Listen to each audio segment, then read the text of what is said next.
Hello, രാവിലെ ആണെങ്കിൽ 2-3 സാധനം മേടിക്കൊണ്ട് കടയിലോട്ട് പോയപ്പോൾ ഞാനാണെങ്കിൽ ഈ ഒരു ബിസ്ക്കറ്റ് കൂടെ വാങ്ങിച്ചിട്ടുണ്ടായിരുന്നു രാവിലെ കഴിക്കാൻ വേണ്ടിയിട്ട്.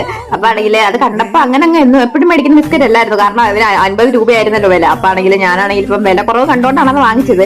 ഞാൻ ഭയങ്കര രക്ഷയാണല്ലോ, എനിക്കറിയാം. അതൊക്കെ കഴിഞ്ഞിട്ടാണെങ്കിൽ വീട്ടിലോട്ട് വന്നിട്ട് എനിക്കാണെങ്കിൽ പണ്ട് സ്കൂളിൽ കൊണ്ടുപോകുന്ന പോലെ തട്ടത്തിനകത്ത് ചോറ് ചെയ്യാൻ ഭയങ്കര പോയി നോക്കിയപ്പോൾ തട്ടത്തിനകത്ത് നിറച്ച് തൈര് ഇരിക്കുന്നത്. അപ്പൊ അത് ഒന്ന് പച്ചമോരാക്കിയിട്ട് ചമ്മന്തിയും തോരഞ്ഞൊക്കെ ഇരിപ്പോണ്ടിന് മുട്ടയെ പൊരിക്കാതെ വിചാരിച്ചിരുന്നപ്പോഴാണ് ചോറ് അടച്ചിട്ടേക്കുന്നതേ ഉള്ളൂ.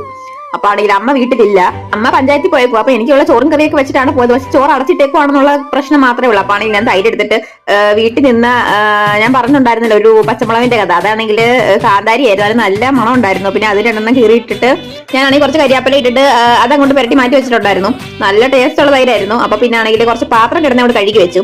പാത്രം കഴുകാൻ സോപ്പ് ഉണ്ടായിരുന്നു, അപ്പൊ എനിക്ക് എടുക്കാനുള്ള മടിയും ഇതങ്ങോട്ട് തീരട്ടേന്ന് വിചാരിച്ചിട്ട് ഉള്ളത് വെച്ച് ഞാൻ അടക്കി അങ്ങോട്ട് കഴുകി എടുത്തിട്ടുണ്ടായിരുന്നു. പിന്നെ രാവിലെ ആണെങ്കിൽ ഞാൻ ആ ബിസ്ക്കറ്റും കഴിക്കാനായിട്ട് എടുത്തിട്ടുണ്ടായിരുന്നേ. ഞാൻ ആദ്യമായിട്ട് ബിസ്ക്കറ്റ് കഴിച്ചപ്പോൾ ഭയങ്കര ടേസ്റ്റ് ആയിരുന്നു. പിന്നെ ഇതിന്റെ വില കേട്ടപ്പോഴത്തേക്ക് പിന്നെ എനിക്കത് കഴിക്കാനും തോന്നിയില്ല, മേടിക്കാനും തോന്നിയില്ല.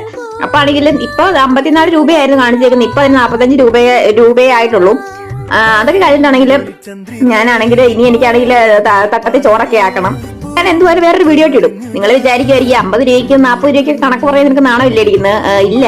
അപ്പൊ പിന്നെ ഇത്രേ ഉള്ളൂ. ചേട്ടാ.